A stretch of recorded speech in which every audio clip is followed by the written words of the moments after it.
Nida Daf Samer, on va commencer par Nuntet Amoudbet, la Mishnah qui est en bas de la page. Hish'ila haluka lenochrit, ole Nida, harezu tolabah. Nous savons qu'une femme peut devenir Nida par deux moyens. Soit Minatora, dans le cas où elle a eu un écoulement de sang qui sort de l'utérus, n'est-ce pas? Soit dans le cas où elle a trouvé une tache de sang sur son vêtement, alors là, elle est Tme'a Midera Banan. Pourquoi? Étant donné que cette tache de sang qu'elle a trouvée sur sa jupe, ou bien sur son sous-vêtement, ce sang-là, elle n'a pas ressenti la fameuse argasha, la fameuse sensation qui accompagne les règles. Lorsqu'une femme a des règles, eh bien, généralement, elle le sait, parce qu'elle a une sensation très particulière sur le plan physique. Elle peut même, au niveau de l'utérus, avoir l'impression d'une ouverture, avoir toutes sortes de sensations qui font qu'en réalité, elle-même le sait qu'elle a eu un écoulement de sang. Dans ce cas, elle est Nida Minatora. Mais dans le cas où il n'y a eu aucune sensation, aucune argasha, elle a juste trouvé une tache de sang sur son halouk, sur son vêtement. Eh bien, à partir du moment où on peut craindre, on peut imaginer et envisager que cette tache de sang provient de l'utérus, et cette tache de sang est là, ce qu'on appelle le shi'ur de Kagris Verod, c'est la surface d'une fève, grissine, des fèves. Ça fait à peu près la largeur, la surface de 20 agorotes. Eh bien, à partir du moment où elle a une tache de sang pareille, eh bien, la femme est considérée Nida Midera Banan. Elle n'est pas Nida Minatora, elle est Nida Midera Banan. Je rappelle la halacha, bien que au niveau du Daf Hayomi, on étudie plus la théorie, mais je vous rappelle qu'au niveau de la halacha, c'est comme ça. Pour qu'une femme soit Tme'a Midera Banan, à cause du ketem, ketem ça veut dire la tache, à cause des ktamim, il faut que le ketem, la tache de sang qu'elle a trouvée sur son vêtement, réponde à trois critères. Premièrement, il faut qu'il ait une surface de Kagris Verod, c'est-à-dire comme une fève. Et pourquoi? Parce que si c'est inférieur à cette taille, on considère que peut-être ce sang était le sang d'une ma'acholet. C'est quoi ma'acholet? C'est une sorte de poux. À l'époque, l'hygiène était difficile. On avait des punaises qui circulaient un peu partout. Et donc, si la punaise a été écrasée sur le vêtement, c'est ce qui a peut-être engendré cette tache de sang. Mais la punaise, elle n'est pas si grande que ça pour produire du sang pour une telle surface, d'une telle surface de Kagris Verod. Si c'est Kagris Verod, alors nous disons que c'est certainement pas une punaise, c'est du sang de l'utérus. Mais comme elle n'a pas eu de sensation, bien que nous pouvons être convaincus que ça provient de l'utérus, elle n'est pas Tme'a Minatora. Elle est Tme'a que Midera Banan. Elle est Nida que par institution rabbinique. Les Chachamim ont dit que même si elle n'a pas eu de sensation au moment de l'écoulement, mais puisque nous sommes convaincus que ça provient de là-bas, alors nous considérons qu'elle est Tme'a Midera Banan. Deuxième critère, il faut que ce soit sur du blanc. C'est-à-dire, il faut que la surface sur laquelle on a trouvé cette tache de sang, à savoir la jupe ou le sous-vêtement, et ainsi de suite, il faut que ce soit blanc, de manière à ce qu'on puisse identifier avec certitude la couleur. Mais si c'était sur tziv'onim, c'est-à-dire des vêtements colorés, ce qui ne permet pas d'identifier avec certitude la couleur, alors dans ce cas-là, les hachamim n'ont pas décrété que cette femme soit nida, même s'il y avait la taille qui correspond, puisque Minatora, il n'est pas nida, elle est nida que mi des rabanan. Hachamim hem amru, vehem amru. C'est eux qui ont institué que, avec le kétem, avec une tache de sang, elle soit nida. C'est eux qui ont dit que elle ne sera nida que dans la mesure où cette tache a été trouvée sur une surface blanche. Troisième critère, et ça on le verra à la fin de la Mishnah que nous allons étudier aujourd'hui, au nom de Rabbi Nehemia, c'est lui qui va nous enseigner ce Yesod, c'est que si la surface sur laquelle on a trouvé la tache de sang est un élément qui n'est pas Mekabel Tum'a, eh bien cette femme ne sera pas Nida, Midera Banan. Qu'est-ce que ça veut dire? Vous savez par exemple un Kéli, s'il était au contact d'une source d'impureté, il devient tamé. Par exemple, il y a un reptile mort, je prends le verre, je touche le reptile mort. Est-ce que le verre va devenir tamé? Bien sûr, le reptile mort étant avatum'a, il va être métamé le Kéli. Ou un homme qui est Baal Keri, ou Zav, ou Metzora, il touche le Kéli, il le rend tamé. Il touche un aliment, il le rend tamé. Il touche un vêtement, il le rend tamé. Pourquoi? Parce que le vêtement c'est un Kéli, c'est un Beged. Dans la Torah on en parle de Beged. Donc c'est Mekabel Tum'a. Mais il y a des éléments qui ne sont pas Mekabelim Tum'a. Par exemple, un Kéli en pierre, pas en argile. Un Kéli, je prends par exemple du rocher. Je creuse un trou dans le rocher. Je prends un Kéli, je fabrique ce qu'on appelle Kélé Avanim. Kélé Even n'est pas Mekabel Tum'a. Tu prends un reptile mort, tu touches, ou un homme tamé, il touche, le Kéli reste tahor. Parce que c'est un matériau, on appelle Even, Kélé Even, l'homme Mekabel Tum'a, c'est la halacha. Ou bien, par exemple, le sol, la terre. Je prends un reptile mort, je touche la terre. La terre est devenue tamée? Non. Puisque la terre ne devient pas tamée, imaginons par exemple une femme s'est assise sur le sol et on a trouvé une tache de sang sur le sol. Est-ce qu'elle est tamée? Ah oui ou non? Elle est grande la taille. Et c'était, on va dire, une surface blanche sur un rocher qui était blanc. D'accord? Tmea ou Théora? Théora. D'après Rabbi Nehemia. Pourquoi? Car le sol n'est pas Mekabel Tum'a. Lorsque les Hachamim ont institué qu'une femme devient tamée en trouvant une tache de sang, même sans aucune hargasha, même sans aucune sensation d'écoulement, ce sont eux qui ont fixé les règles du jeu. Et ils ont dit, pour que cette femme soit nida, midera banan, il faut répondre aux trois critères.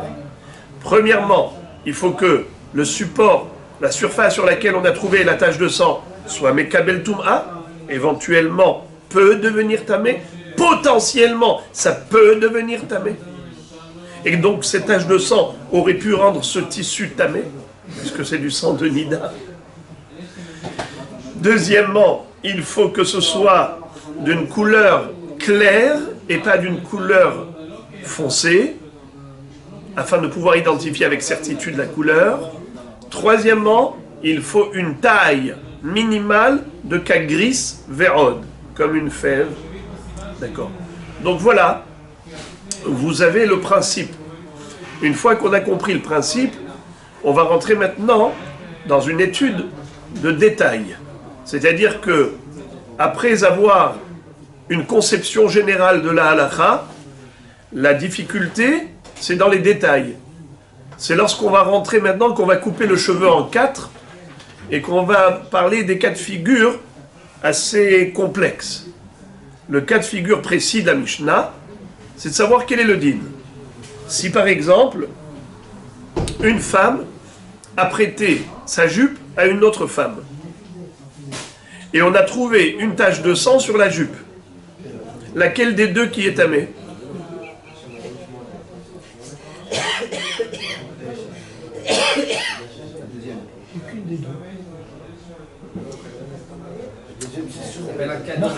Est-ce que le vêtement il est tamé, le vêtement Ce n'est pas le vêtement qui nous concerne. Ce qui nous concerne, c'est la femme. Est-ce qu'elle est nida ou pas nida? Elle est permise à son mari ou interdite à son mari midera banane puisqu'elle a une tache de sang? Elle est permise ou interdite? Alors on va étudier les lois de la Mishnah. Hish'ila haluka lenochrit o lenida harezu tola ba. Qu'est-ce que ça veut dire? Ça dépend à qui on a prêté ce tissu, pardon, cette jupe. C'est-à-dire, on va les appeler, on va les nommer. Madame Dina, d'accord? Elle s'appelle Dina, avait une jupe. Elle a prêté à sa voisine, qui s'appelle Léa. Ensuite, Léa a rendu la jupe à Dina. Dina porte cette jupe sans se poser de questions. Et du coup, elle voit, elle découvre sur la jupe une tache de sang. Elle se dit, cette tache de sang, d'où elle provient? Est-ce que c'est de moi, maintenant? Ou bien est-ce que la tache était déjà là, parce que je l'ai prêtée à ma voisine Léa? Alors on te dit comme ça. Règle. Si ta voisine Léa est une femme nida, eh bien tu peux attribuer cette tache de sang à ta voisine. De toutes les façons, elle est nida. Elle n'a rien à perdre que l'on dise que c'est elle. Tolin est à kalkala bamekulkal. La nida, elle est déjà mekulkelet. Qu'est-ce que ça veut dire mekulkelet? Elle est déjà perturbée. Elle est déjà impure. Puisqu'elle est déjà impure, alors fais dépendre l'impureté de l'impur. Léa et Nida, eh bien, tu peux tout à fait présumer que la tache de sang que toi, Dina, tu as trouvée, toi, Dina, tu es Théora. Maintenant, tu trouves une tache de sang, tu te poses la question, est-ce que tu es devenu impur ou pas? Eh bien, non, tu es encore Théora. Pourquoi? Car la jupe, tu l'avais prêtée à une Nida. Elle était déjà impure. Alors, Tolim et Kalkala Bamekulkal, on attribue l'impureté à l'impur. On attribue la tache de sang à celle qui est déjà Nida. Pareil, une Goya. Si ta voisine, c'est pas Léa, ta voisine, c'est une femme, une non-juive. Voilà, j'avais pensé à des noms comme ça, mais vous l'avez dit. Chazak. Alors, en effet, la femme non-juive, qui est la voisine, à qui elle a prêté cette jupe, elle lui a rendu. Eh bien, puisque la femme Goya, de toutes les façons, elle, ça ne va pas changer grand-chose chez elle, parce qu'il n'y a pas les lois de Nida. On peut attribuer cette tache de sang à cette nochrit. Regardez s'il vous plaît Rashi. Ish'ila haluka le nochrit olenida. Si Madame Dina a prêté sa jupe à sa voisine, qu'elle soit Goya ou qu'elle soit juive Nida, ensuite elle a récupéré sa jupe, elle a trouvé quand elle a mis sa jupe, elle a retrouvé dessus une tache de sang. Harezu tolaba ou tehora. Qu'est-ce que ça veut dire tehora? Elle-même, elle restera pure. Des kevan, des nidahi, l'homme est kalkelala midé. Regardez comment Rashi nous explique le raisonnement. Pourquoi est-ce qu'on attribue cette tâche à la voisine qui était Nida? Parce il dit, étant donné qu'elle est déjà Nida, donc tu ne vas pas aggraver son cas, tu ne vas pas empirer sa situation en disant que c'est d'elle qui est sortie cette tache de sang. Ce n'est pas grave que tu dises cela, car de toutes les façons elle est Nida. Elle a quelque chose à perdre? Non. Que tu dises que la tache de sang sort d'elle ou pas, ça ne change rien, de toute façon elle est Nida. Venochrit nami temea, merci. Vetaliaba, la nochrit aussi, d'emblée, de facto. Gazrou alea, qu'elle est mea. Donc, taliaba, on fait dépendre d'elle la tache de sang. אבל ישראלי טהורה ששאלה חלוק מחברתה טהורה ואחר כך לבשתה חברתה שתיהם טמאות. Par contre, si sa voisine était juive et pure, ça veut dire une voisine qui n'est pas Nida, Dina a prêté sa jupe à sa voisine Léa et Léa n'était pas Nida. Ensuite, Léa a rendu à Dina sa jupe. Dina l'a mise, et voilà que plus tard elle découvre une tache de sang, et elle se pose la question d'où elle provient cette tache. Est-ce que c'est de moi, ou bien est-ce que c'est de ma voisine Léa qui n'est pas Nida? Que faire dans ce cas-là? La halakha est que les deux seront Nida. Car nous ne pouvons pas dire que ça appartient plus à l'une qu'à l'autre. On ne peut pas attribuer plus à l'une qu'à l'autre, puisque il n'y a pas de raison de dire que ça provient de celle-là ou de celle-là. Or, c'est sûr que ça provient de l'une des deux. Si ça ne provient pas de Dina, ça provient de Léa. Si ça ne provient pas de Léa, ça provient de Dina. Et puisque tu n'as aucune raison de l'attribuer à l'une ou à l'autre, eh bien tu dis, les deux seront considérés Nida. Une question fondamentale. Comment ça se fait qu'on est mahmir sur les deux? Normalement, on devrait appliquer la règle ça fait que des rabanan, la kula. Puisque on a déjà expliqué en préambule que la notion de ktamim, elle est nida comme des rabanan. Puisque tu ne sais pas de qui ça provient, eh bien dis les deux sont tehorot, au lieu de dire les deux sont téméot. La question c'est qu'a priori c'est ça fait que des rabanan. Mais pour répondre à cette question, la raison qui a été donnée, elle est juste, et je voudrais amener une preuve. Vous savez que dans certaines villes, on lit la Megillah le 15. Ce sont toutes les villes qui sont entourées de murailles depuis l'époque de Yerushalayim. Depuis l'époque de Yehoshua bin Nun. Comme par exemple à Yerushalayim, on lit la Megillah, on célèbre Purim le 15, puisque c'est une ville entourée de murailles depuis l'époque de Yehoshua bin Nun. Sinon, dans toutes les villes normales, qui n'étaient pas entourées de murailles à cette époque, on lit la Megillah quand? Le 14. Quel est le din dans une ville où on a un safek? Est-ce que c'est le 14 ou le 15? Alors qu'est-ce qu'on fait? On fait les deux. On lit la Megillah les 2 jours, 14 et 15. N'est-ce pas? On lit le 14 avec bracha, le 15 sans bracha. Mais pourquoi est-ce qu'on ne dirait pas que dans une ville pareille, on ne lit pas du tout la Megillah? Ça fait que des rabanan, la kula. C'est-à-dire, dans les villes où on est certain que c'est le 14, Midi Rabanan, il faut lire la Megillah le 14. Dans les villes où on est certain que c'est le 15, Midi Rabanan, on lit la Megillah le 15. Mais dans une ville où j'ai un safek, est-ce que c'est le 14 ou le 15? Alors je dis, il faut lire le 14 avec certitude, et le 15, misafek. On lit aussi le 15 sans bracha. Mais tu devrais dire que dans des villes pareilles, on a un doute, est-ce que c'est le 14 ou le 15, on devrait dire ça fait que des rabanan la kula et ne pas lire du tout. D'accord? Si on va d'après la logique simple, de manière superficielle, je dis ça fait que des rabanan la kula. Eh bien, ça fait que des rabanan la kula, ça veut dire quoi?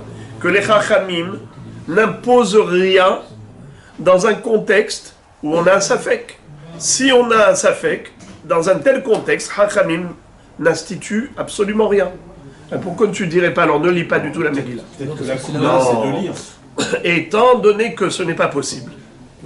Ça veut dire que c'est sûr que cette ville appartient ou au 14 ou au 15. Il y a une certitude que ça appartient ou au 14 ou au 15. C'est seulement je ne sais pas lequel.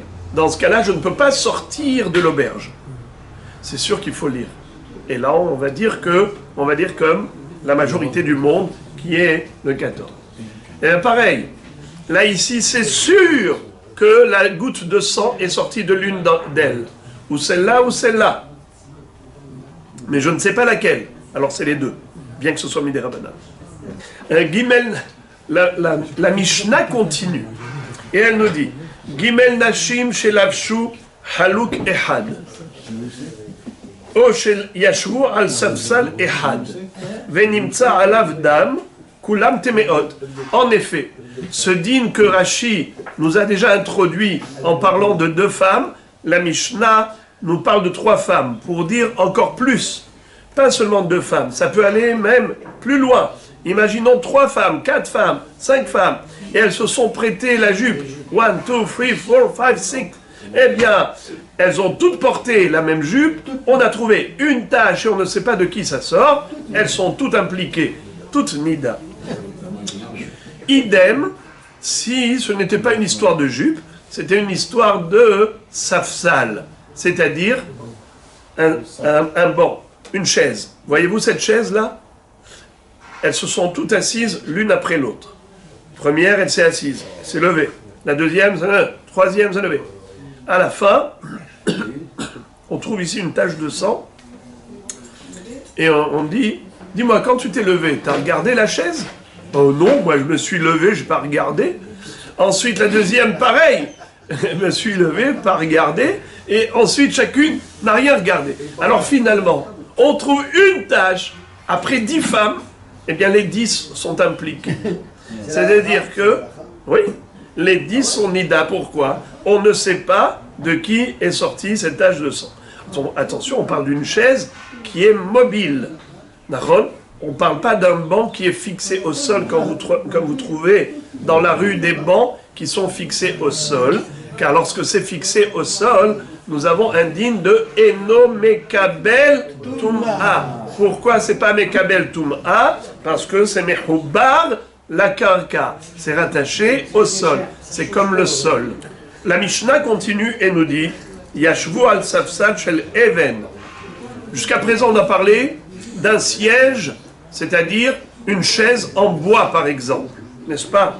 Aval, mais si c'était Safsal shel Even, un siège en pierre, puisqu'on a déjà dit que le matériau pierre, ce matériau, c'est pas Mekabel Tum'a. Un keli de pierre n'est pas Mekabel Tum'a. C'est un matériau qui est exclu de la notion d'impureté. Eh bien, si elle s'est assise sur une chaise en pierre, elle n'est pas nida. Yashvu al Safsal shel Even ou ala itzteba shel merchatz. Rabbi Nehemia Metaher, Sheaya Rabbi Nehemia Omer, Kol Davar She'eno Mekabel Tum'a, Eno Mekabel Ktamim. Donc, toute l'histoire de la chaise sur laquelle se sont assises toutes ces femmes et que finalement on a trouvé une tache de sang et on ne sait pas de qui ça a coulé, eh bien on les inculpe, on les implique toutes. On considère qu'elles sont toutes frappées d'impureté et de nida, c'est parce que on ne sait pas de qui ça provient, mais attention, uniquement dans le cas où la chaise était Mekabelet Tum'a. Mais si c'était Shel Even, qui n'est pas Mekabel Tum'a, ou bien même Shel Etz, mais qui est Mehoubar la Karka, ce n'est pas un Keli qui qui est déplaçable, qui est mobile, eh bien, il n'y a pas de nida. Car ces femmes-là ne sont pas nida minatora de toutes les façons. Elles n'ont eu aucune sensation d'écoulement. C'est juste une tache qu'on a trouvée à l'extérieur. Comment ça se fait qu'une tache de sang qu'on a trouvée à l'extérieur, sur la jupe ou bien sur la chaise, on considère qu'elle est nida? C'est que midera banane. Hem amrou, vehem amrou. Les chachamim qui ont dit que la femme est nida dans ce cas, ils ont dit aussi qu'elle ne sera pas nida au cas où cette tache a été retrouvée sur un support qui n'est pas Mekabel Touma. Fin de la Mishnah, commençons la Gemara. Gemara. Amarav ben Nocherit Haroa. Qu'est-ce que ça veut dire? On a appris au début de la Mishnah qu'une femme juive qui a prêté sa jupe à sa voisine Goya, et ensuite elle lui a rendu. La juive l'a portée à nouveau, mais sans l'explorer, sans l'examiner. Elle l'a remise comme ça facilement, sans la laver. Et plus tard, elle découvre une tache de sang dans cette jupe et se pose la question, est-ce que cette tache de sang est la mienne ou celle de ma voisine? On a vu au début de la Mishnah que si sa voisine est non juive, elle peut faire dépendre cette tache de sang de sa voisine et de dire, ça ne provient pas de moi, ça provient d'elle, puisque sa voisine est Goya. Alors, Rav dit attention, c'est pas dans tous les cas de figure, c'est uniquement d'une Goya Ro'a. Qu'est-ce que ça veut dire Ro'a? Re'ia, c'est des règles. À chaque fois qu'on parle de Re'iyat dam, voire du sang, une femme qui a une Re'ia, c'est-à-dire une femme qui a des règles, une femme qui saigne. Une femme qui saigne, ça s'appelle Ro'a. Elle voit du sang. Alors, de quelle Goya on parle? Pas simplement une Goya. On parle d'une Goya Ro'a. Si je traduis littéralement, Ro'a, ça veut dire qu'elle est actuellement Nida. Actuellement Nida, alors je vois pas qu'est-ce qu'il y a de mieux chez la Goya que chez une juive, parce que même une juive, c'est pareil. Si elle est Ro'a, même une juive, c'est pareil. Alors en quoi la Nochrit, elle est mieux que la juive à ce niveau-là? Eh bien, Rashi, c'est la raison pour laquelle il a expliqué différemment le mot Ro'a. Je vous invite à regarder le premier mot de la page. Regardez Rashi en haut, Daf Samer. Haro'a, Shegdolahi, Veyad'inan bah dekvara ata. Rashi dit qu'il s'agit d'une fille Goya qui est Gdola, qui est mature, qui a déjà sa puberté. Et donc elle est déjà pas seulement apte à avoir ses règles, mais que concrètement, elle a déjà eu ses règles. On s'explique. Rashi n'a pas interprété le mot Ro'a au présent, il a interprété au passé. Et ça, c'est étrange. Rashi, généralement, est toujours très proche de l'explication littérale et simple. Ici, étonnamment, Rashi a traduit Ro'a au passé. Comme si je disais en hébreu, Ra'ata. Non pas Ro'a au présent, mais Ra'ata au passé. On va expliquer. Ça veut dire que si tu dis que Ro'a c'est au présent, eh bien il n'y a plus de différence entre une juive et une goya. Or ça, ce n'est pas possible. Puisque la Mishnah te dit Ish'ila haluka les nochrit o les nida, elle a prêté à une goya ou à une nida. C'est qui nida? Une juive nida. Une juive nida. Ça veut dire c'est quoi nida? C'est qu'elle est ro'a actuellement, au présent. Elle a ses règles à l'heure actuelle. Si la goya aussi elle a ses règles à l'heure actuelle, alors pourquoi tu m'as parlé de deux femmes différentes? Elle a prêté à sa voisine Goya ou juive Nida. Mais si tu me dis que la Goya, elle a ses règles à l'heure actuelle, alors je vois pas qu'est-ce que tu as gagné de me dire Goya. Si même une juive Nida, c'est ça son dîne, à plus forte raison une Goya qui est Nida, donc ce sera pareil. Quand tu m'as dit Nochrit, tu m'as pas dit Nochrit Nida, tu m'as dit Nochrit. Or maintenant, Rav vient, il me dit Nochrit qui est Ro'a. Rachid dit, c'est pas possible de traduire Ro'a au présent, tel qu'on a l'impression, parce que quand on dit Ro'a, c'est au présent.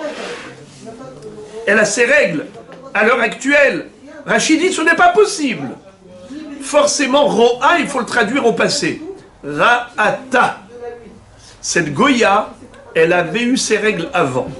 Donc c'est ça la différence. Entre la juive et la Goya, la juive, elle est Ro'a, elle est Nida à l'heure actuelle, elle est Nida. La Goya, même si elle n'est pas Nida à l'heure actuelle, mais elle a été Nida une fois. Si une fois elle était Nida, alors ce n'est pas une petite enfant de 8 ans à laquelle on ne peut pas attribuer cette tache de sang. Ne me raconte pas que la tache de sang provient de cette petite-là de 8 ans ou de 10 ans qui n'a jamais eu ses règles. Non! On parle d'une fille Goya qui a déjà eu ses règles une fois.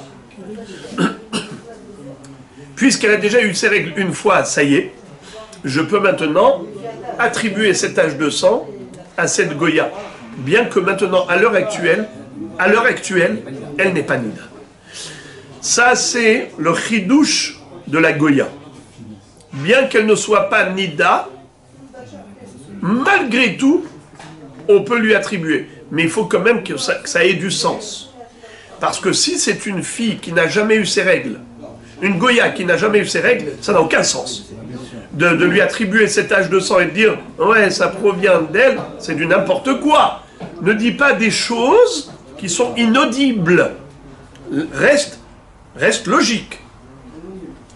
La seule chose qu'il y a de différent entre la juive et la Goya, quand tu as prêté à ta voisine juive pour faire dépendre d'elle cette tache de sang dans la jupe que tu lui as prêtée, c'est uniquement si elle était vraiment Nida. Là, tu n'as rien à perdre de dire que ça provient d'elle. Pourquoi tu n'as rien à perdre? Alors, la Gemara nous dit, Mimai, d'où sais-tu que Ro'a, on parle ici d'une Goya qui a déjà été Ro'a. Mimai, Doumia de Nida, Ma Nida de Kahazia, Afnochrit de Kahazia. Qu'est-ce que ça veut dire? Du fait qu'on ait juxtaposé les deux dans la Mishnah, et on a dit, Hish'ila haluka lenochrit, oh lenida, a résoudre là-bas. Tu vois que Nochrit et Nida, on les a juxtaposés. Donc elles ont quand même un point commun. Elles ne sont pas identiques, mais elles sont semblables. C'est-à-dire, comme une juive Nida qui est Ro'a à l'heure actuelle, ainsi la Goya qui a été Nida à un moment donné de sa vie. Voilà le point commun. Mais elles ne sont pas tout à fait identiques, parce que à l'heure actuelle, la Goya, elle n'est pas Ro'a. Elle était Ro'a dans le passé. D'accord. D'abord, vous allez sourire, parce que parfois dans le chasse, on retrouve des rabbinim qui s'expriment avec virulence en disant « Eh oh, je crois que quand il a dit ça, il était à moitié endormi. C'est pas possible que dans son état d'éveil, il puisse dire une chose pareille. Amar Rav Sheshet, ki naïm veshachiv Rav, amara le hashma'ata. » Je crois que Rav était somnolent quand il a dit cela. Il était à moitié endormi. Qu'est-ce qu'il a dit? Il a dit que la femme Goya, Nochrit, c'est uniquement dans le cas de Ro'a, où elle a déjà eu ses règles dans sa vie. Mais sinon, si elle n'a jamais eu de règles, on ne peut pas faire dépendre d'elle. Ce n'est pas vrai. Pourquoi? Détania, il y a une braïta qui dit Tola banochrit. Rabbi Meir Omer banochrit areouya lirot. Afilu Rabbi Meir, lo ka'amar, et la baréouya lirot. Aval ro'a, lo itzterich. Qu'est-ce que ça veut dire? Dans la Braïta, il est écrit que une femme qui a prêté à sa voisine Goya, elle a retrouvé finalement une tâche, alors Tola Banochrit. Elle dit que cette tâche-là provient de la Goya. Rabbi Meir dit attention, Benochrit Areouya Lirot. Il faut que ce soit une Goya qui ait atteint l'âge de la puberté et qui est susceptible d'avoir ses règles. Pas une fille qui a déjà eu ses règles concrètement, elle a juste l'âge. Elle n'a jamais eu ses règles. Jamais. Mais elle est apte à les avoir. Pour Rabbi Meir, Tolaba. Donc tu vois que même Rabbi Meir, Loka Amar Ela, Baréouya Lirot. D'accord? Ça veut dire que Rabbi Meir a été tolé Davka Berouya Lirot, Aval Ro'a Lo Itzterich. Rabbi Meir n'a jamais exigé que cette fille ait eu ses règles une fois dans sa vie. Alors pourquoi, Rav, tu dis une chose pareille? Pourquoi tu dis non? Il faut absolument que cette femme ait déjà eu ses règles. Amarava, la réponse que donne la Gemara à ce propos, Vetisbera Rabbi Meir la Humra, Rabbi Meir la Kula, Detania, Enatola Benochrit, Rabbi Meir Omer Tola. Qu'est-ce que ça veut dire? Rabbi Meir n'est pas venu pour être Mahmir. Rabbi Meir est venu pour être Mekil. Qu'est-ce que ça veut dire? Il est venu dire la chose suivante. D'après Tanakama, Enatola Benochrit, on ne peut pas être Tolé Benochrit. Rabbi Meir dit Tola. Qu'est-ce que ça veut dire Tola? Oui, on peut être Tolé Benochrit. Ve'ela kashiahach. Seulement le problème, c'est que il y a une contradiction entre Rabbi Meir de la première Baraïta et Rabbi Meir de la deuxième Baraïta, a priori. Je m'explique, et pour m'expliquer, je voudrais vous inviter à lire le Rashi de la deuxième ligne. Vetisbera Rabbi Meir la Humrahu. Est-ce que tu crois que Rabbi Meir, dans la première Baraïta, il est venu pour être Mahmir? Non, il est venu pour être Mekil. C'est-à-dire, des thémas del Tanakama afilu ena re'uya. Vetishma mina del tarvaihu lo ba'inan shera atakvar. C'est-à-dire, on aurait pu comprendre la première baraïta comme ça. Hachamim omrim tola banochrit. Qu'est-ce que ça veut dire tola banochrit? Hachamim disent que même une Goya de 7 ans, de 6 ans, qui n'a jamais eu ses règles, pour Hachamim, Tanakama, tu peux être toléba. Tu as prêté la jupe à cette petite, même si elle n'a jamais eu ses règles, elle ne peut pas les avoir, puisque la Goya, elle est tméa d'emblée, eh bien tu es tolaba. Rabbi Meir dit non, n'exagère pas. Il faut attendre quand même l'âge où elle pourrait être susceptible d'avoir ses règles. Et dans ce cas-là, Rabbi Meir, qu'est-ce qu'il fait? Il est mahmir. Si on comprend comme ça la mahloket, sous-entendu que Tanakama était mekil, il est tolé banochrit, et il laisse la juive pure, et il dit que certainement cette tâche provient de la Goya, même si la Goya n'a jamais eu ses règles, et n'a même pas atteint l'âge. Tandis que Rabbi Meir, il est mahmir, il dit non, on n'exagère pas.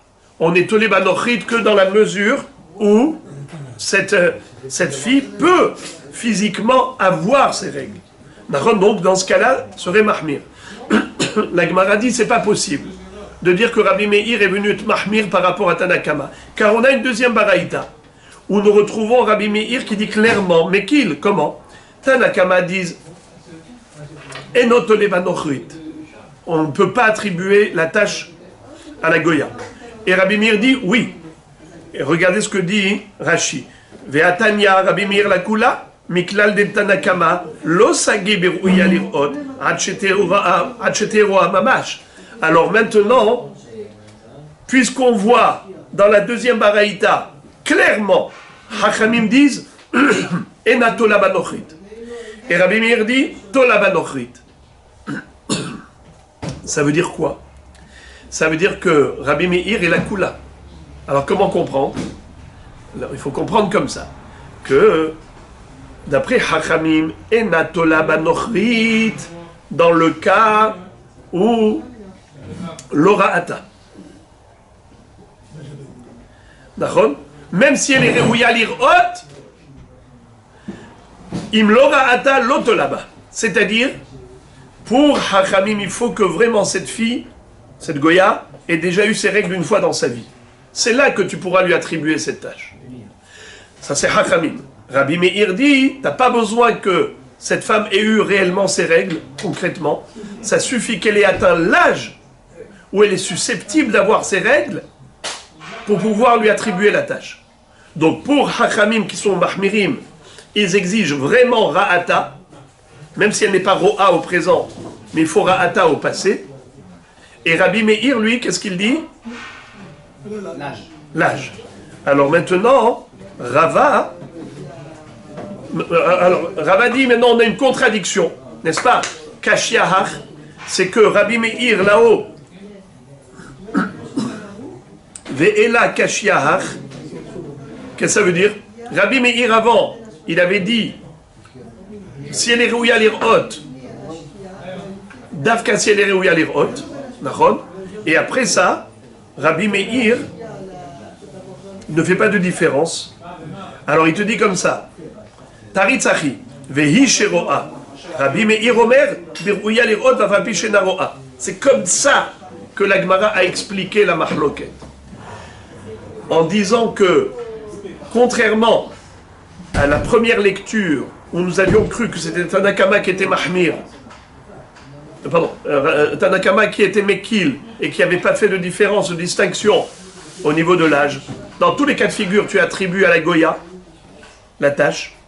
Et Rabbi Meir dit non, il faut quand même qu'elle ait atteint l'âge minimal de puberté, même si elle n'a jamais eu ses règles. Au moins, il faut qu'elle atteigne l'âge. Donc Rabbi Meir est Mahmir. Maintenant, on nous dit le contraire. C'est Hachamim qui exige Ra'ata, Mamash, et Rabbi Meir qui dit, pas besoin de Ra'ata, il est suffisant de quoi? D'avoir juste l'âge. Très bien. Alors, la Gemara nous dit, en effet, il s'avère que quoi?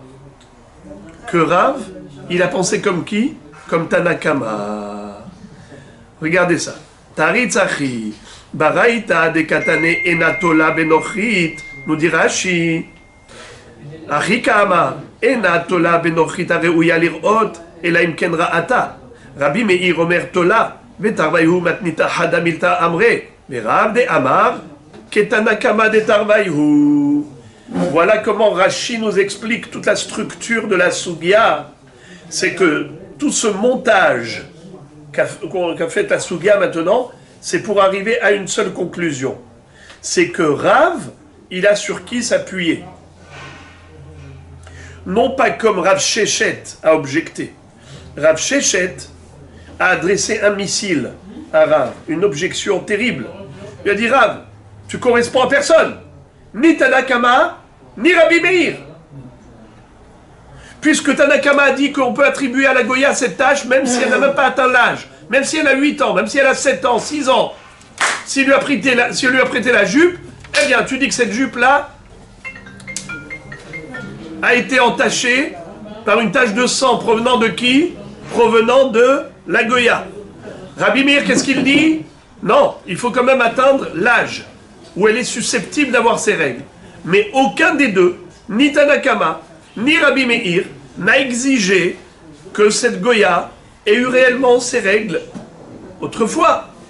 Alors, Rav, d'où tu as puisé ce hidouche? Tu dis quelque chose qui correspond à aucun des Tanaïm. Quelle est la réponse de Rava? Quelle est la réponse de Rava? Il dit non. Vadaï que Rav, il a sur qui s'appuyer. Il s'appuie sur Tanakama. Simplement, c'est que tu n'as pas compris le sens de Tanakama. Tu as cru que Tanakama est Mekil, Et Rabbi Meir est Mahmir, c'est l'inverse. C'est juste l'inverse. Tanakama et Mahmir, Rabbi Meir Mekil, dans le sens où Tanakama exige que cette fille Goya ait eu au moins une fois dans sa vie des règles. Et c'est là que je peux lui attribuer cette tache de sang. Rabbi Meir dit, pas besoin d'avoir réellement les règles.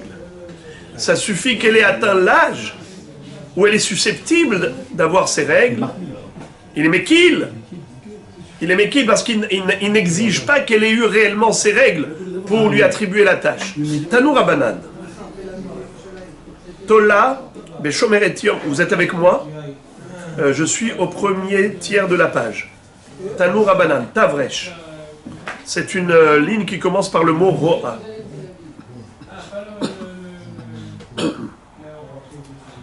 Vous êtes avec moi? Tanou Rabanan, Braïta, nous enseigne. Tola Beshomer Etiom Kenegediom, Basheni Shela, ou Besoferet Shiv'a, Shelo Tavla. Lefikar hi metukenet, Haverta mekulkelet. Divrei Rashbag. Rabbi Omer, Enatola, Lefichar Shtehem mekulkalot.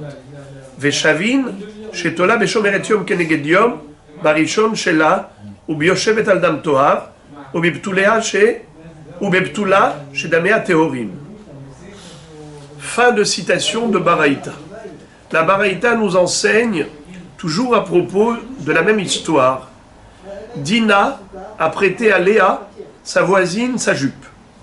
Elle la récupère et elle la porte. Le soir, elle la retire, elle va l'accrocher et hop, elle découvre une tache de sang.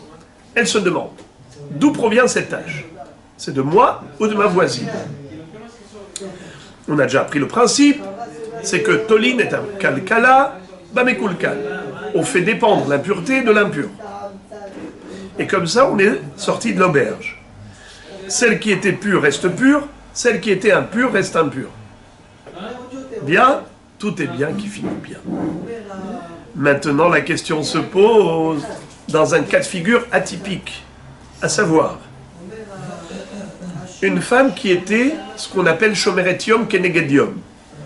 C'est pas à vous que je vais l'apprendre, on a déjà appris ça à maintes reprises. Il existe deux sortes de Zava.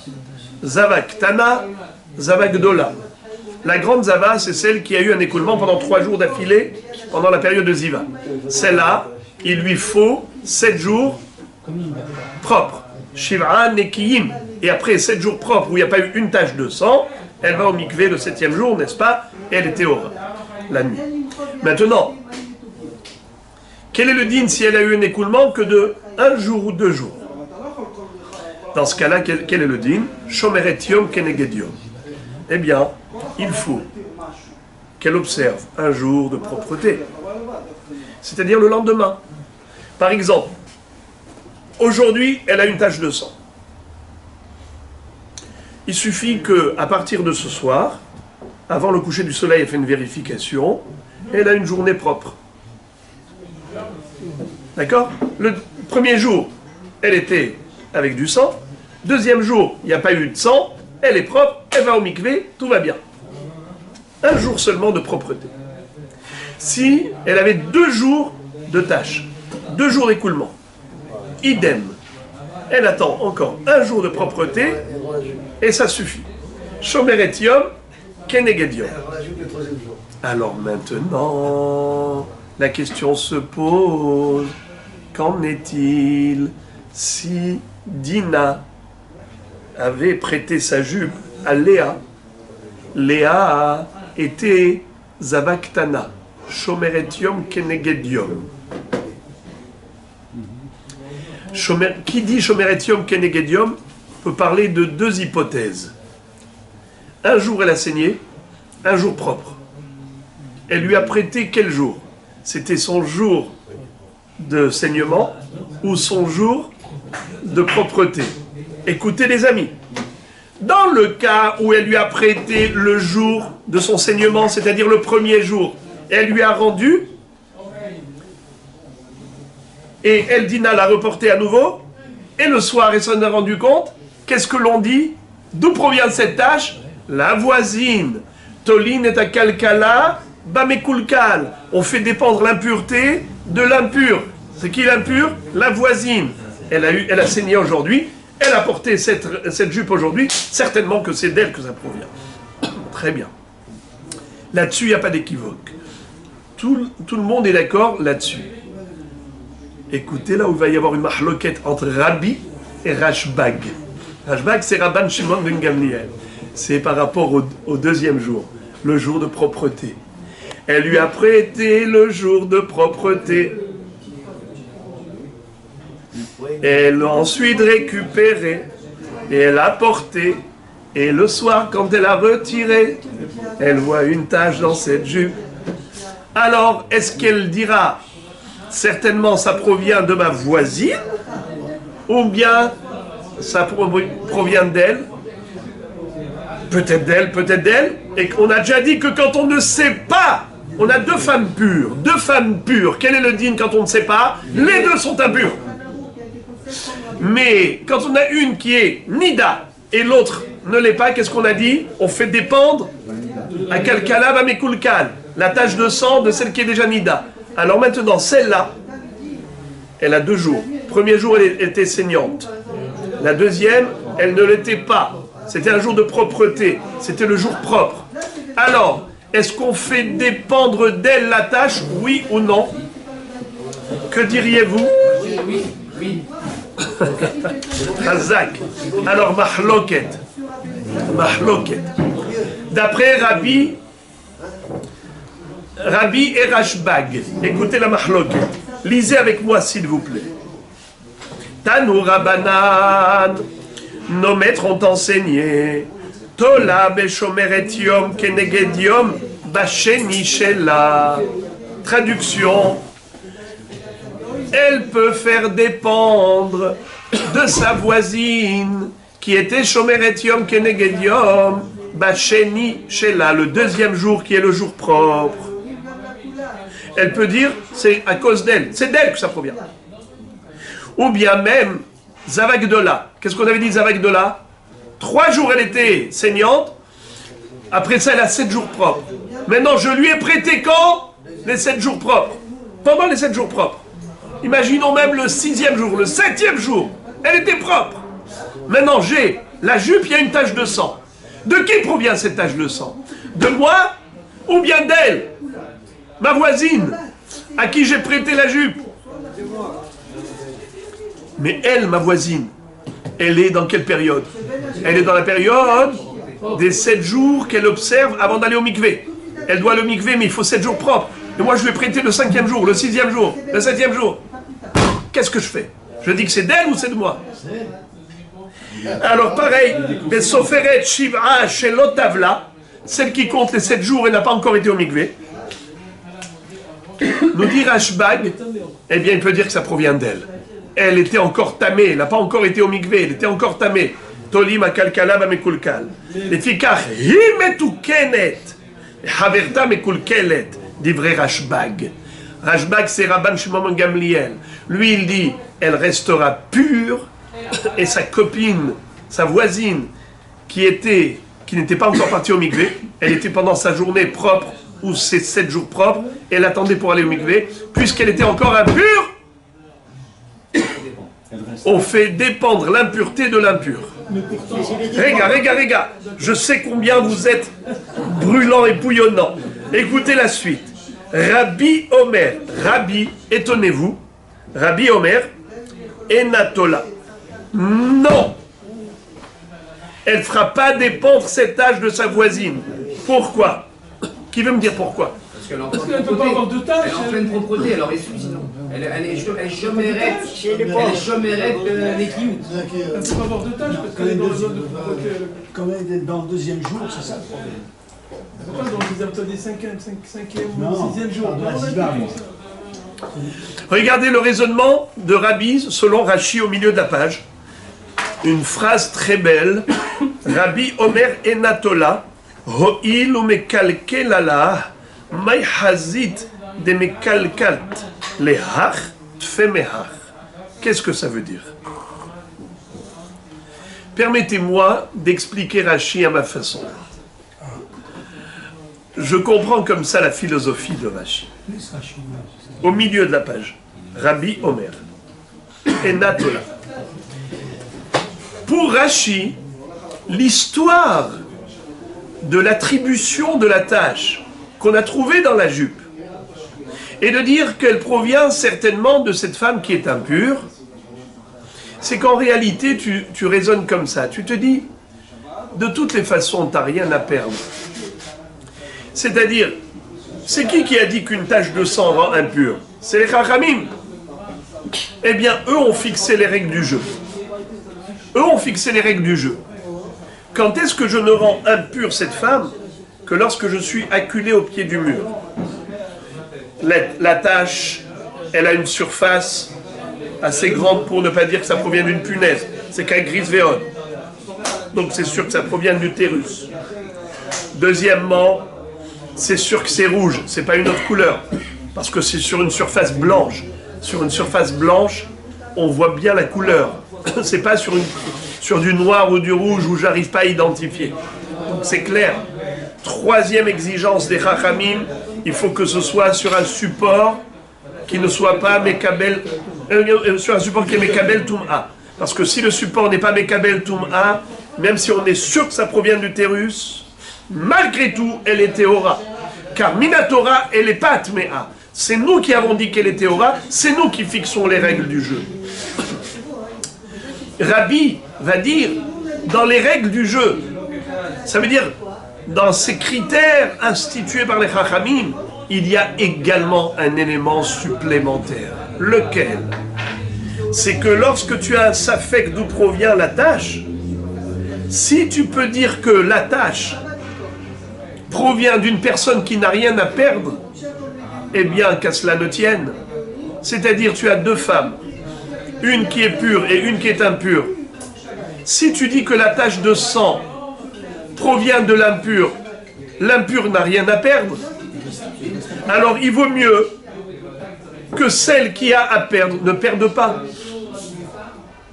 C'est dommage de rendre Nida, cette femme qui est permise à son mari, Haval. C'est vrai que Hachamim ont institué qu'une tache de sang rend la femme Nida Midera Banan, mais eux-mêmes, tu vois que ils ont exigé des critères. Il faut que ce soit comme ceci, comme cela, comme cela. On a dit 3 critères. Un 4e critère. Quand est-ce que tu diras que cette femme, elle est impure, que si tu ne peux pas attribuer cette tâche à une autre femme qui est impure. Mais si tu peux attribuer cette tâche à une autre femme qui est déjà impure, c'est mieux. Comme ça, tu laisses celle qui est pure, pure.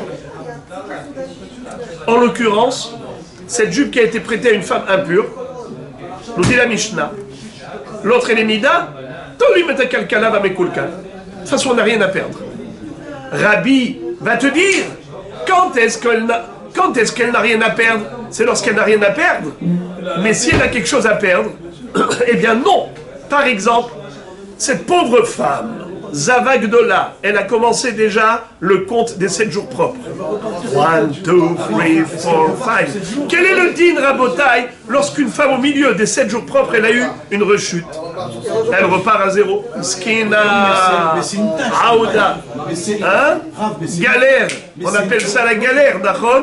Alors maintenant, regardez ça, Rabotai. Qu'est-ce qui va se passer? Rabbi te dit, t'as rien à gagner d'attribuer à l'autre. Ça veut dire, quand est-ce que je dis j'attribue à l'autre? C'est lorsque tu n'as rien à perdre et tu as tout à gagner. Mais là, ici, tu vas faire gagner celle-là, mais tu vas faire perdre l'autre. C'est vrai qu'elle est tméa, mais c'est pas juste attribuer l'impureté à l'impur. C'est vrai qu'elle est impure, mais c'est une impure qui va perdre. Faut pas la faire. Il n'y a pas de raison que celle-ci perde dans l'affaire.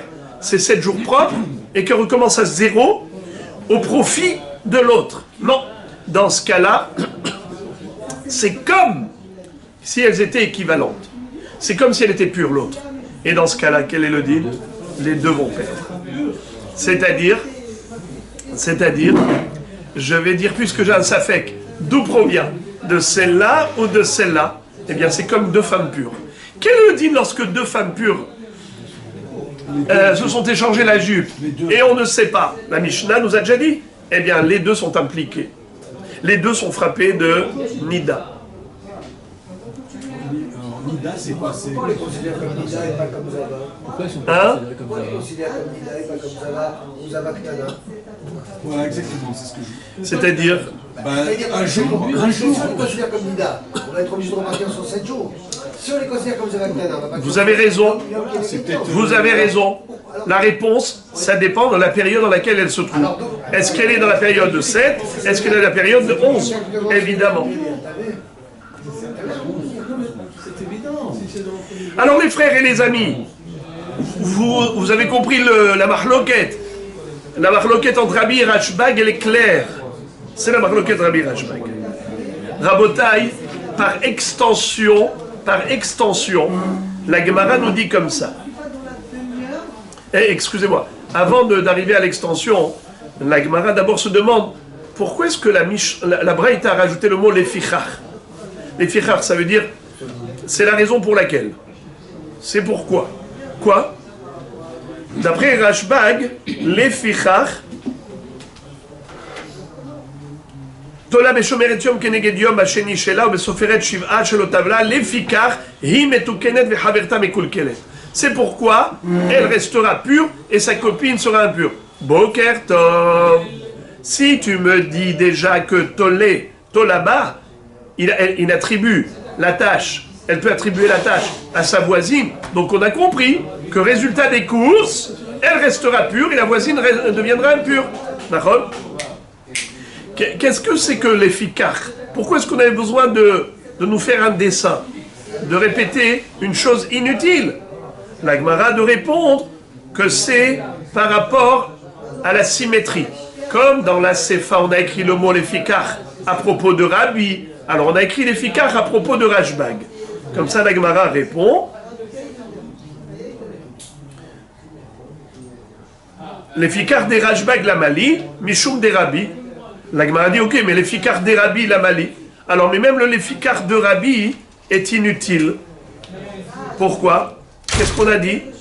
Rabbi Omer et Natola, l'effikach shtem et kulkalot. Ça, on le sait, que lorsqu'on ne peut pas attribuer à l'une, donc les deux sont impliqués.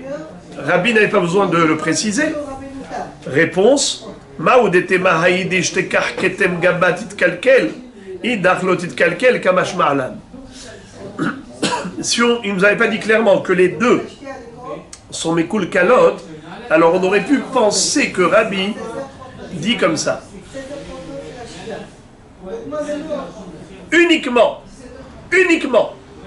celle qui a trouvé la tâche, quand elle avait la jupe chez elle, il n'y a que elle qui est Nida. Et l'autre ne va pas rechuter.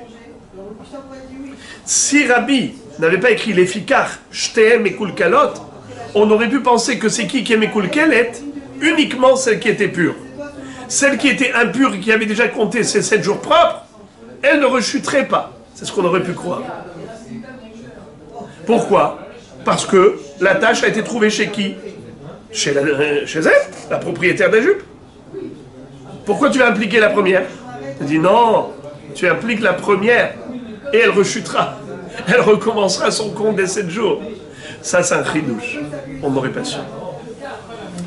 Mais maintenant, la Gemara dit Amar Afrizda, extension. Eh bien, extrapoler. Tameh vetahor, shalchou bishne shvilim, echad tahor vechad tameh, banu le mahloket, Rabbi Verashbag. Qu'est-ce que ça veut dire? Nous avons une halakha de shne shvilim. Qu'est-ce que ça veut dire? Imaginons 2 chemins. Dans un chemin, il y a un kever, une tombe. Il y a une tombe en dessous. Dans l'autre chemin, il n'y a pas de tombe en dessous. Alors, là où il y a une tombe, si tu marches sur ce chemin, automatiquement, tu vas enjamber au-dessus d'une tombe. C'est-à-dire, il y a une tombe en dessous, donc tu es passé sur la tombe. Quel est le dîme de quelqu'un qui est passé sur une tombe? Bravo! Ça s'appelle Tum'at Ohel. Dans l'autre chemin, il n'y avait pas de tombe, donc ça s'appelle Tahor. Alors, un derrière qui est tamé, et un derer qui est tahor. Et il y a deux personnes, un homme tamé et un homme tahor. Les deux ont emprunté un chemin. Mais le problème, c'est que maintenant, ils se souviennent pas. On leur dit, par où t'es passé, toi? Je ne me rappelle pas. Mais tu as traversé? Oui, je sais que j'ai traversé un de ces deux chemins. Et toi? J'ai un safek, je ne me rappelle plus dans quel chemin je suis passé. Alors, Afrizda dit, est-ce que l'homme qui était pur, il reste pur ou pas? On a un safek.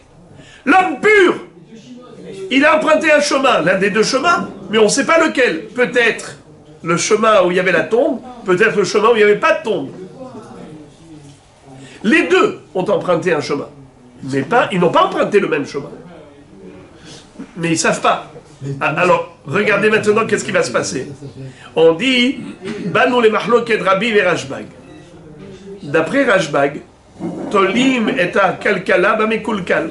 Rashbag dit, celui qui était tamé, on présume qu'il est passé par là où c'était tamé. Celui qui était tahor, on présume qu'il est passé par là où c'était tahor. On ne savait pas qui est passé par où. Eh bien, on doit présumer que tamé est passé dans le tamé et tahor est passé dans le tahor. Comme dans l'histoire de la jupe. Tandis que d'après Rabbi, non. Rabbi avait dit que dans le cas du deuxième jour, quelqu'un qui va se retrouver embêté, c'est vrai qu'il était tamé, mais c'est pas son premier jour. D'accord? Tu vas le faire rechuter mskin. Tu vas le faire rechuter mskin. Il n'y a pas de raison. Alors les deux, ils sont impliqués. Regardez ce que dit Rashi. Banou les machloket. Les Rashbag de Amartolim, Ketem Bashomeret Yom, Achaname Tolim Shvil Tame, Be'adam Tame, Vetahor Betahor. Ou le Rabbi, Shnehem Tmeim. Et Rabbi va dire les deux sont tamés. Matkif, la Rav Ada lui a dit, je suis pas d'accord. Tu as comparé l'incomparable. Ad kanokama Rabbi atamela de tarbaïhu, qui a dadeninu. Achamay nafkalan mina. C'est-à-dire, là-bas, en effet, pourquoi Rabbi avait dit que il n'y a pas de raison d'impliquer que la Shomeret Yom ou la Zava qui était pendant les Shiva Nekim. Pourquoi? Parce que chacune a quelque chose à perdre. Celle-là va perdre ses jours de propreté et celle-là va perdre sa pureté. Mais ici, Tavayou qui a dadenenu, mais ici les deux, c'est pareil. Machon?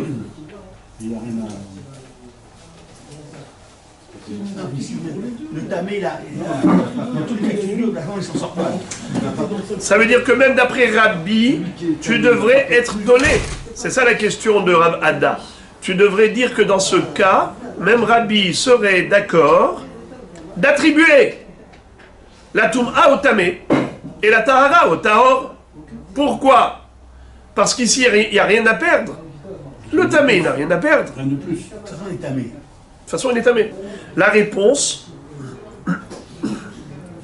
Perafrazda, sauf ihi tevila ba'ya.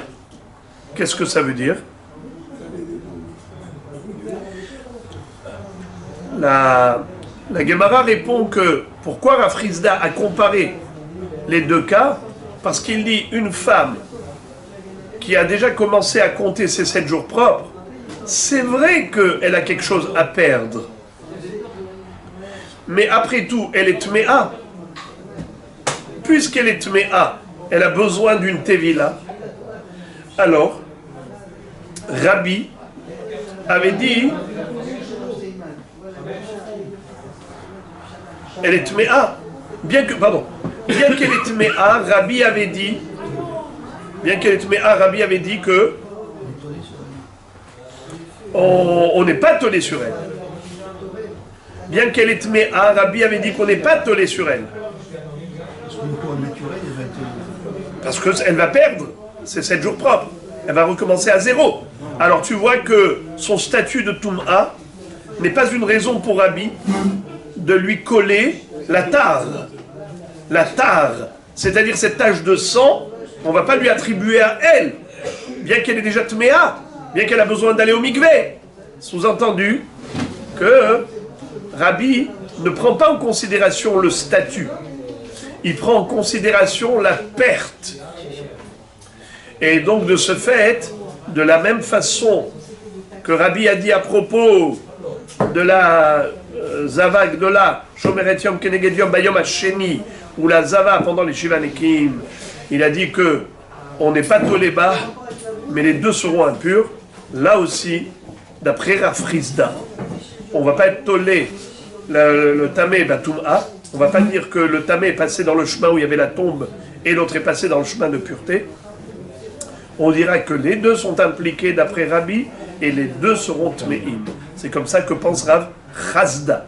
Mais Rav Ada dit non, il y a une différence entre tmemet et nida. Et d'ailleurs, la Gemara conclut en disant Itmar, que Rav Ada a raison. Amar Rabbi Yossi bar Mechanina, tamé vetahor, vafilu tahor vetaloui. Pas seulement tamé vetahor, pas seulement tamé vetahor, même tahor vetaloui. C'est quoi talouille? Talouille, c'est safek. Ça veut dire quelqu'un qui était safek tamé, safek tahor.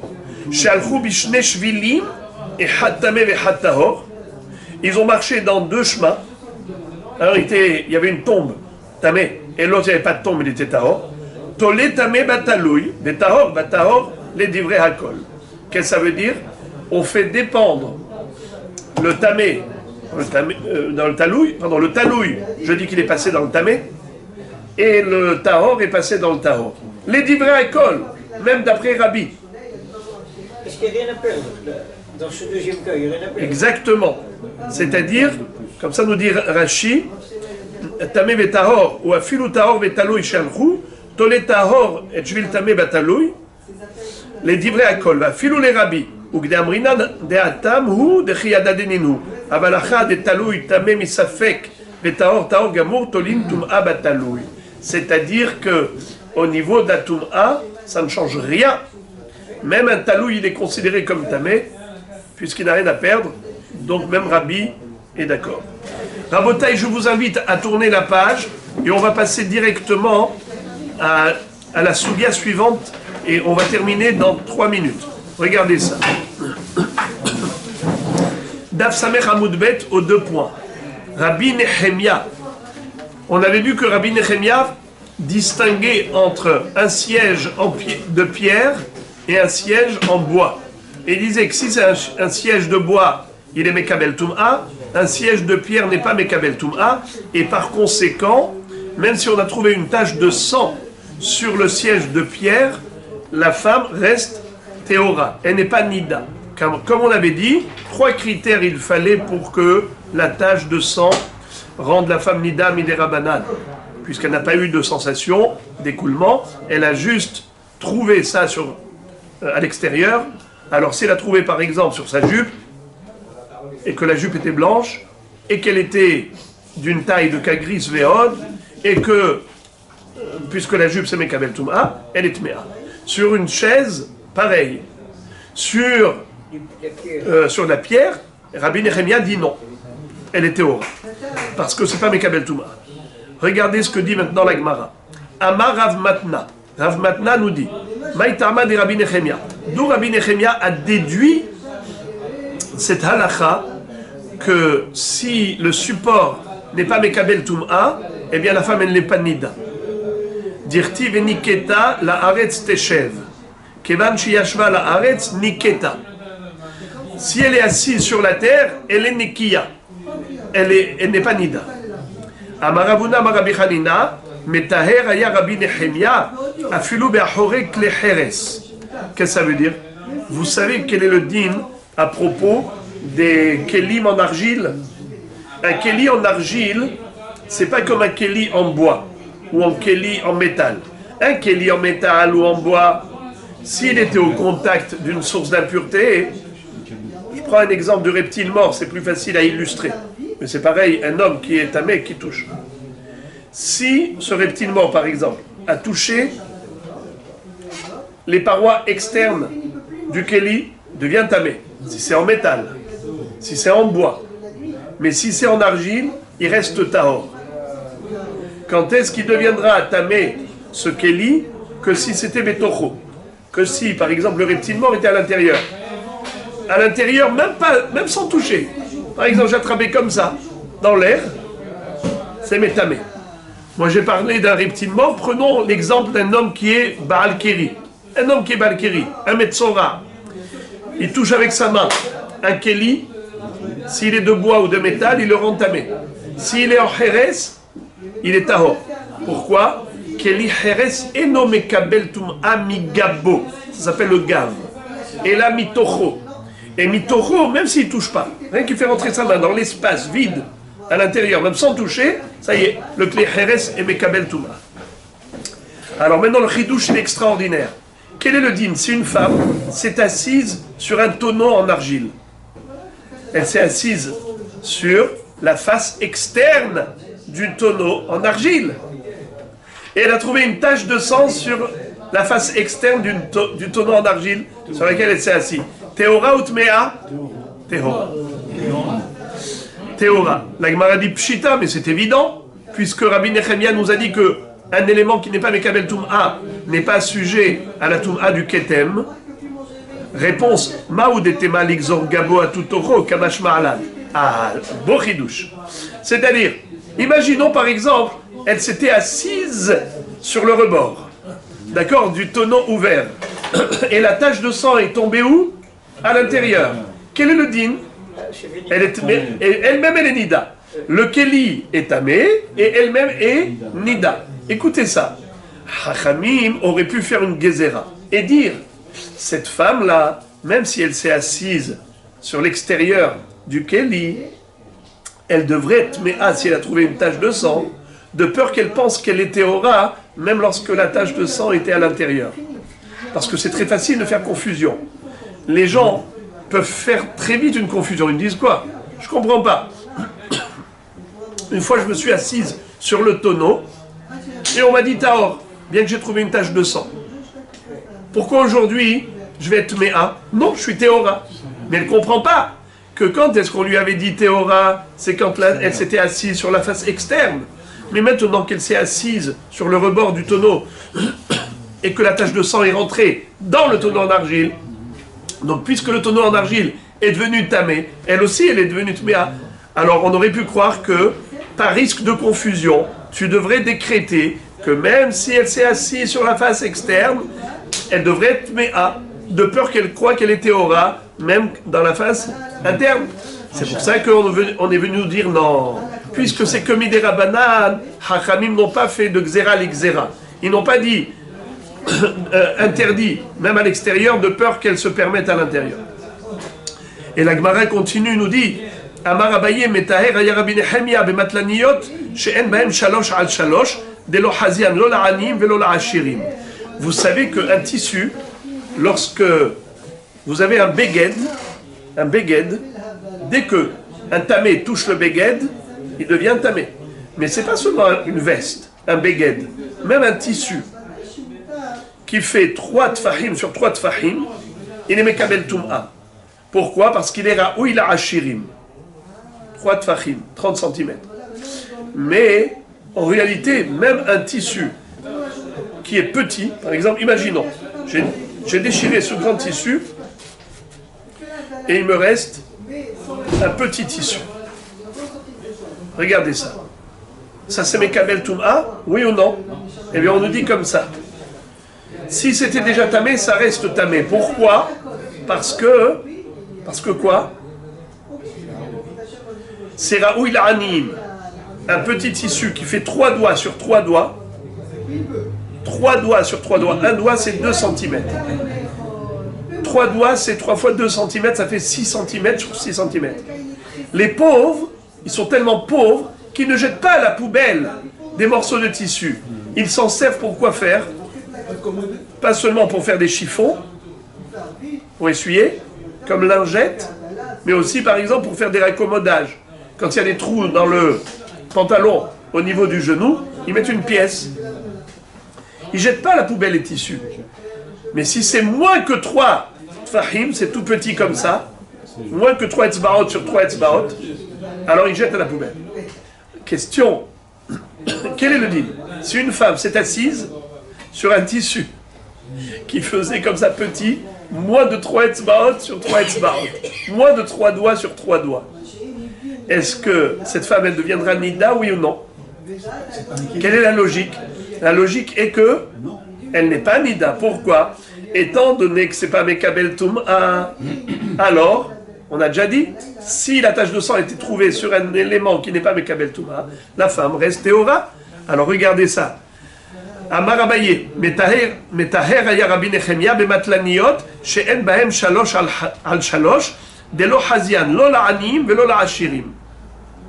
Darash Rabbi Chia barav matna mishme derav halacha ki Rabbi Nechemia. La halacha est comme Rabbi Nechemia. Que quoi? Que si le support n'est pas mekabel tum'a, la femme n'est pas nida.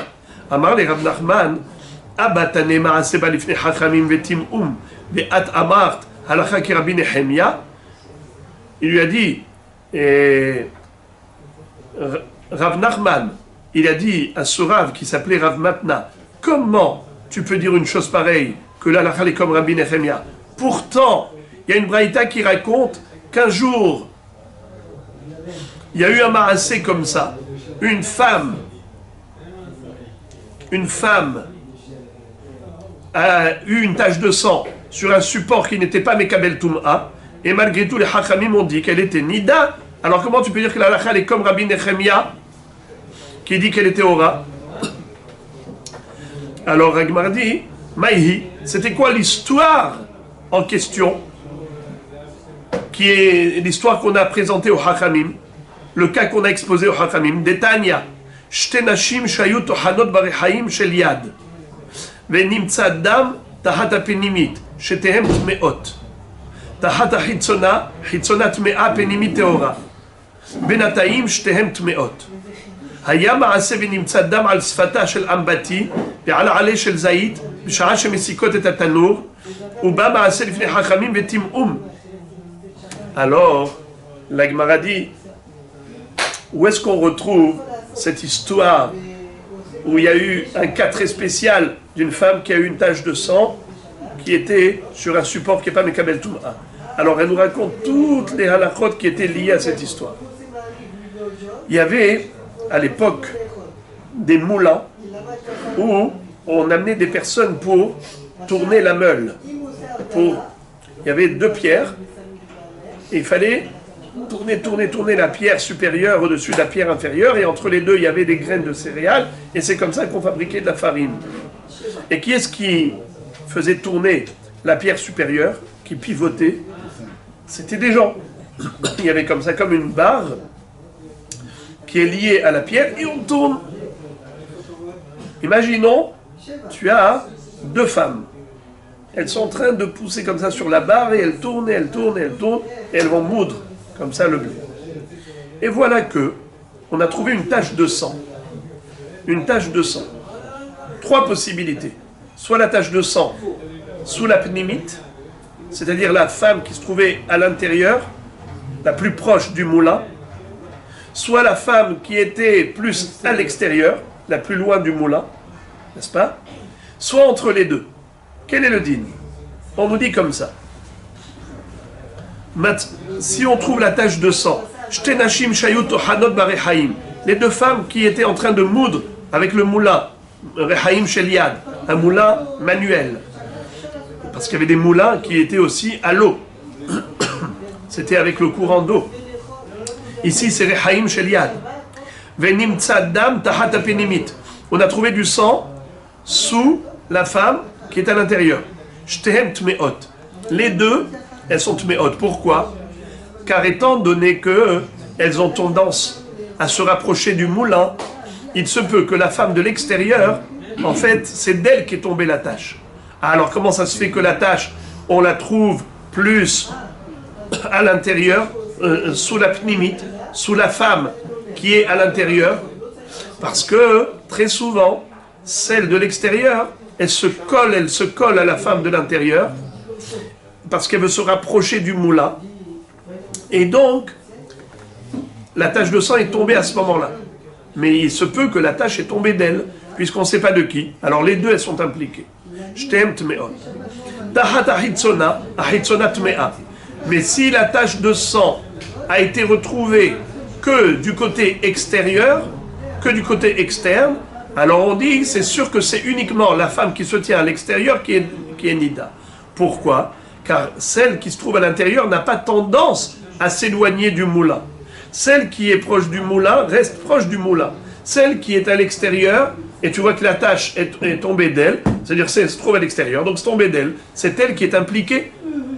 Je répète, celle qui est à l'extérieur a tendance à se rapprocher à l'intérieur, mais celle de l'intérieur n'a pas tendance à s'éloigner vers l'extérieur. C'est pour cela que si on trouve une tache de sang à l'intérieur, on dit les deux sont impliqués. Car peut-être c'est tombé de la femme de l'intérieur, peut-être c'est tombé de la femme qui se tenait à l'extérieur, mais qui à un moment donné s'est rapprochée et s'est collée à l'intérieur. Mais par contre l'inverse n'est pas vrai. Si je trouve une tache de sang à l'extérieur, c'est sûr que ça provient que de celle qui était à l'extérieur. Maintenant, Benataïm, si on a trouvé la tache de sang au milieu des deux, Shtehem Tmeot, les deux sont impurs. Hayama Ase, maintenant la Braïta continue et nous dit, une fois il y a eu Dam al-Sfata shel Ambati, on a trouvé une tache de sang sur le bord d'une baignoire. Sur le bord d'une baignoire. Ve'al shel Zaït. Une fois il y a eu une histoire où on a trouvé une tache de sang sur une feuille d'olivier. Est-ce qu'une feuille d'olivier peut être Mekabel Toum'a? Si par exemple un tamé touche une feuille d'olivier, c'est pas Mekabel Toum'a, bravo.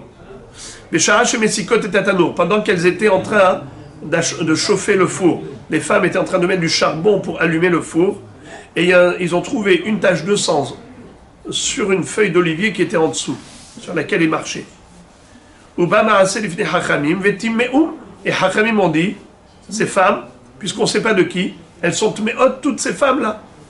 Et pourtant, la tache de sang, elle était sur quoi? Sur une feuille d'olivier. Et c'est pas Mekabel Toum'a. Donc tu vois que les Hachamim ne sont pas d'accord avec Rabbi Nechemia.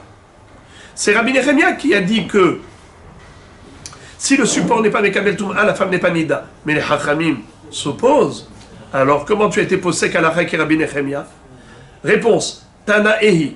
De Tanya. Rabbi Yaakov Metame. Ve Rabbi Nechemia Metaher. Ve Horu Hachamim ke Rabbi Nechemia. En effet, il y a ici un Tana qui est Yahid.